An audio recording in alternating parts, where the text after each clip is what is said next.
Assalomu alaykum, hurmatli kuzatuvchilar.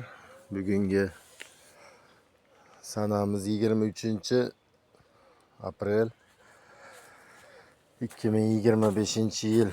Mana xudo xolasa dehqonchiliklarimiz, mevalarimiz mana katta bo'lib qoldi. Xudo xolasa 2-3 kunda mevaga kiradi. Kecha xomtak qilishib, oshiqcha baklaridan bugun 39 kun bo'ldi. Ozgina sovuq kelganligi uchun bu yil o'tgan yilga nisbatan salqinroq bo'ldi. Shuni hisobiga bodringlarimiz ozgina kech qoldi.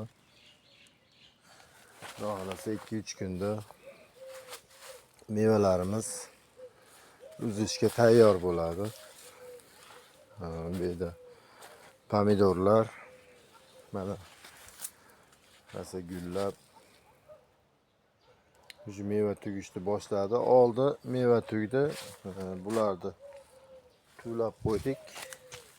Mana mevalar tugildi. Xudo xolasa bular ham pomidorda ishi badringa nisbatan sal kamroq bo'lar ekan. Badrinda ishlov ko'p bo'lar ekan. Shuni hisobiga